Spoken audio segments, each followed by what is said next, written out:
Pessoal, estamos com vocês aqui no canal Deison Monteiro. Curte aqui o nosso vídeo, se inscreva e compartilhe, e siga-nos também no Facebook Deison Monteiro. O tema desse vídeo será pequeno, mas também muito importante para vocês. Se chama A Leitura, a Literatura Mudou a Minha Vida. Ler transforma, ou ler me transformou. E como que ler livros me transformou? Essa mudança, ela tem que ser analisada no antes e no depois, antes de você começar a ser um leitor assíduo. Então, lá atrás eu me lembro que eu tinha algumas opiniões de certos temas, nos quais eu achava da minha maneira que seria certo. Hoje eu já tenho uma visão bem mais ampliada. Por quê? A literatura, ela além de trazer para você novas palavras no seu vocabulário, elencar aquilo tudo que você já sabe, também faz você ter um raciocínio mais amplo sobre qualquer assunto, você debater, você discutir no bom sentido da palavra qualquer tipo de assunto, quando você se debruça de todos os temas, todos os tipos de livros.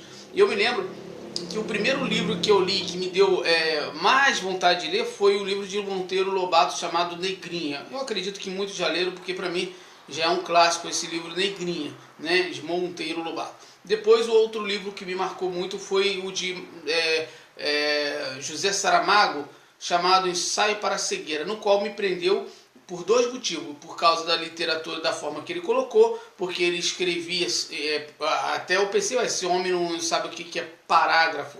Por que o livro dele é completamente sem parágrafo nenhum, em nenhuma página? Ela é toda inteira, sem parágrafo nenhum. Então me chamou a atenção. E o segundo tema do livro dele, chamado Ensaio para a Cegueira, foi da tal cegueira branca, que muitos já viram, já leram esse livro e amaram de paixão. Eu até me surpreendi com o final dele. Me apaixonei por esse livro e assim foi vindo o desejo de ler cada vez mais outros. Inclusive, depois do Ensaio para a Cegueira dele, eu li também Ensaio para a Lucidez, de também José Saramago, entre outros tantos, milhares de livros que eu já li, como a primeira biografia de Nelson Mandela, né? Eu li Machado de Assis, eu já li Graciliano Ramos, Clarissa, né? Porque Clarissa, por exemplo, eu até estava comentando sobre ela com um amigo, que Clarissa, ela fala muito, ela não puxa nem por um lado nem por outro, ela é muito centralista, né? Que ao invés de falar nós, ou nós fomos, nós seremos, nós... Não, ela fala eu sou, ou a palavra eu sou, somos, não, ela é centralista. Então, ela defende muito essa parte da pessoa não precisar se inclinar nem para lá nem para cá, né? Nos livros dela, inclusive, eu li um livro muito gostoso dela chamado Mineirinho, e quero ler as outras obras dela também, né? Que ler Clarissa é muito gostoso, entre outros. Então, a literatura, ela faz isso, ela transforma você. E no sentido da palavra transformar, você passa a ficar mais rigoroso com as pessoas, não que você venha agredi-la com palavra, ou você venha se achar melhor, não, mas no sentido de a pessoa tá falando alguma coisa que não tem sentido nenhum, uma conversa ou um puxamento de conversa sem sentido, sem conteúdo nenhum. Então você passa a ser mais, você passa a se cobrar mais com quem você fala, com quem você conversa, o que você ouve. Por exemplo, eu tenho vários amigos. Eu tenho um amigo em comum que é muito bom, gosta de livros também, mas que me passa muita coisa boa, o meu amigo chamado, inclusive esse vídeo também deixo aí para ele um abraço, Matheus Nogueira, né, meu amigo, que eu chamo ele de monge, né? Então a gente tem que ter do nosso lado pessoas que vão agregar para a gente algum conhecimento, coisas boas, que transmitam boas conversas. Quando você está numa roda de conversa, o camarada só fala abobrinha, né? Aquela roda de amigos que só sai abobrinha, a mesma coisa de sempre, futebol, Big Brother, conversas fiadas para lá e para cá, e você não vê conteúdo nenhum. E quando você quer conversar com alguém que venha atrair ou venha trazer para você, elencar para você conhecimento, tá difícil, tá em extinção, né? Tá em extinção, você tem que migrar para outros lugares. Não que você vai abandonar os seus amigos, pelo contrário, muito pelo contrário, você tem que estar perto daquelas pessoas, por exemplo, que não gostam de literatura, para que você possa então incentivá-las a elas também gostar, porque a literatura nada mais é do que a coluna da educação. Ela que promove a educação, porque educar não é só a criança aprender o ensino fundamental, depois virar adolescente com o ensino médio, se formar, não. Educação, ela vem no sentido total da palavra, nada mais é do que literatura. A educação vem pela literatura. Eu acredito que ela é a fonte de todo conhecimento, né? Então a gente tem que ter sempre dentro do nosso, da nossa mente, do nosso pensamento, querer saber mais, querer aprender mais. Não que você venha a ser dono de toda a verdade, mas que você vá sim poder ter uma visão diferenciada do seu tempo, com os seus amigos, com os seus familiares. Inclusive você vai ser conselheiro, vai se tornar a pessoa que pode dar conselho, possa ajudar, porque você tem uma bagagem literária, você tem um pensamento amplo sobre qualquer assunto. Você não se inclina nem para lá, nem para cá. Por exemplo, eu trago como exemplo, eu gosto muito de livros de filosofia. E isso me fez muito bem, né? Porque a filosofia, ela vem a desafiar todas as verdades pré-estabelecidas, né? Seja lá qual for o filósofo que a pessoa estiver lendo, desde, né, Aristóteles, da época de Platão, seja de Sócrates, seja ela ler Descartes, seja ela ler Nietzsche, não importa qual filósofo, Schopenhauer, não importa. Não importa, hoje, nos dias de hoje, ela acompanha ou lê livros de Leandro Carnal ou de Sérgio Cortella, mas a filosofia, por exemplo, a nível de exemplo, serve para que você não se incline ao sistema religioso, ao sistema capitalista, ao sistema político, ao sistema socialista. Você não vá se inclinar nas paixões e você não se inclina aos sentimentos, sabendo que você é só. Você está só e você sempre estará só.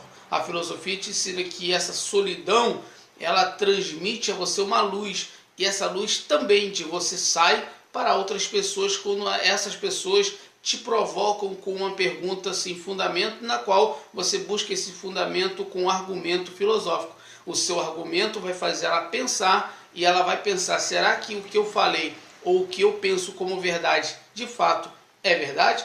Ou isso é apenas uma tradição? Então você bota em conflito o pensamento daquele que te pergunta, ou daquilo que você ouve. Aquilo que você ouve em silêncio, você entre si, lá no seu interior, você se entra em um conflito interno e busca saber o sentido das verdades. E aí quando essa verdade tem que sair da sua boca para outrem, com uma pergunta formulada, a pessoa perguntou, ela quer ouvir. Inclusive, quando uma pessoa me faz uma pergunta, eu pergunto a ela, você quer ouvir mesmo minha opinião? Ou você quer que eu concorde com o que você está dizendo que é verdade?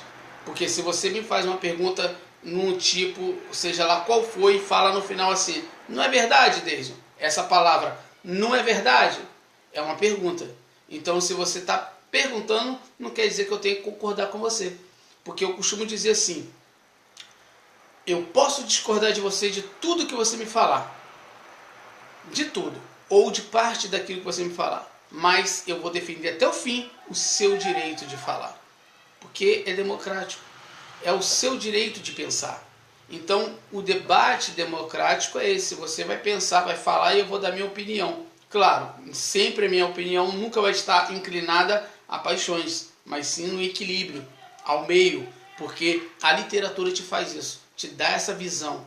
Então você pensa, logo existe, né? Cogito ergo sum. Então você tem o conhecimento, e o conhecimento vai ser a ferramenta principal do futuro. Quem não tiver conhecimento vai ficar para trás, seja lá qual for a sua profissão, seja qual for o ramo profissional. A literatura é o caminho para que você se destaque, não que você seja melhor, mas que você busque conhecimento geral. Eu digo literatura em geral, todos os tipos de livro, todos os tipos. E você vai e diz assim, eu não tenho tempo. Tem sim, claro que tem. Você não tem um costume, mas você pode ter costume no momento em que você experimentar, começar com aquilo que você gosta ou aquilo que te chama atenção. Tá certo? Fica essa breve aí do teu amigo Deison Monteiro. E o que transforma, o que me transformou de uma pessoa ignorante, que eu fui criado numa comunidade no Rio chamado Complexo do Alemão. Amo de paixão a minha comunidade e o meu modo de ter sido criado longe de todo o glamour, mas lá na comunidade, vendo o sofrimento dos comuns, passando por muitas de privações, sem pai, apenas criado pela minha mãe, né? Um forte abraço aí para minha saudosa mãe, Rosane Monteiro, e que a gente fomos criados lá, né? E depois de muitos anos adultos, já bem depois que eu vim me apaixonar pela literatura, porque antes eu não sabia praticamente um terço do que eu sei hoje. Tudo que eu sei hoje, eu sei por causa dos livros. E aí fica a dita para todo mundo. Eu sei que só sei que não sei nada. E sabendo que não sei nada, me ponho em vantagem daqueles que acham que sabem alguma coisa. Essa foi uma das grandes frases dita pelo grande filósofo Sócrates. Tá certo? Então fica aí para vocês. Continue seguindo a gente aqui no Facebook também. Pegue um tempinho, leia, porque ler livro transforma o interno e o externo. O interno, porque só sai da tua boca o que o coração está cheio. O externo, porque à sua volta vai estar somente aquelas pessoas que querem aprender de você. E você também vai estar em volta daqueles que você quer aprender, e aí se transmitir àqueles que querem de fato aprender de você aquilo que você aprendeu. Um forte abraço.